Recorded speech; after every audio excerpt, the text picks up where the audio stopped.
নমস্কার, আমি পৌলমী দাস, খড়ুই বিবেকানন্দ বিদ্যানিকেতন স্কুলের শিক্ষিকা এবং কমললোচন সঙ্গীত আশ্রমের আমি ফাউন্ডার।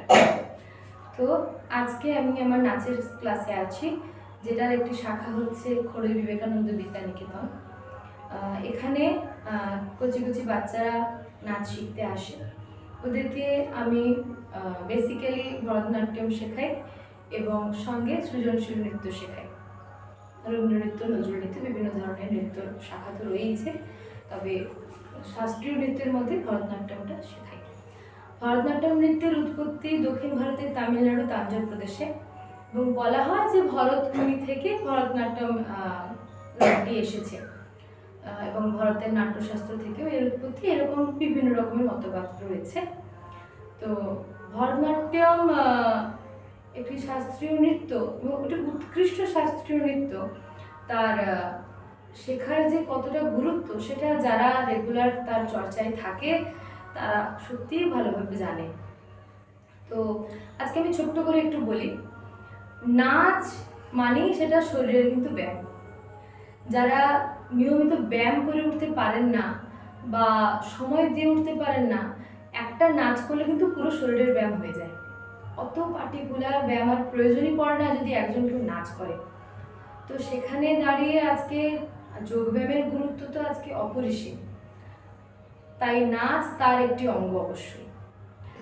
এবং সেই সঙ্গে আজকে ভরতনাট্যম হচ্ছে একটি মানুষের মান নির্ধারণ করে। যে কোনো শাস্ত্রীয় নৃত্য শিখলে একটা মানুষের রুচি এবং মান সম্মান বা তার সম্ভ্রমের দিক দিয়ে অনেকটা উঁচুতে তার স্থান পায়। আমাদের দেশে তো সংস্কৃতি তাই বলে, এবং এখন পুরো বিশ্বের দরবারে পুরো তার একইভাবে সমাদৃত। এবং তার কেরিয়ার যদি বলেন, আজকে নাচ আর শুধুমাত্র শখ পূরণের জায়গাতে নেই।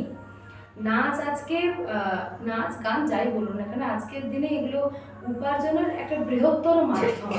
অনেক বেশি সম্মান এবং অনেক বেশি উপার্জন দিয়ে চলছে এখন।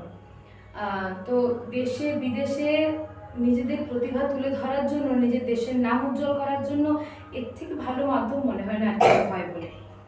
তো কেউ যদি তালিম নিয়ে নিজেকে তৈরি করে উঠতে পারে, তাকে কেউ আটকে রাখতে পারে বলে আমার মনে হয় না। এবং সমস্ত অভিভাবকদের কাছে আমার অনুরোধ, বাচ্চাদের কাছে দরজাগুলো খুলে দেওয়া হোক। ওরা কোন দরজা দিয়ে যাবে সেটা ওদের হাতেই ছেড়ে দেওয়া হোক, এবং উপায় যখন আছে তখন দ্বারটা না হলে খোলাই থাকে। খড়ুই বিবেকানন্দ বিদ্যানিকেতনে কমললোচন সঙ্গীত আশ্রমের একটি শাখা রয়েছে, এবং প্রত্যেক শনিবার বিকেল 3টে থেকে এখানে নাচ গান আবৃত্তির ক্লাস হয়। তো আপনারা যারা যারা ইচ্ছুক, বড় ইচ্ছে যদি নাও থাকে, নতুন করে ইচ্ছে পোষণ করুন এবং আসুন, যোগদান করুন। আমার প্রচেষ্টা এই গ্রামের বাচ্চাগুলোকে নতুন কিছুর দিকে তুলে ধরা এবং নতুন দরজা খুলে দেওয়া, নতুন পথ ওদেরকে দেখানো।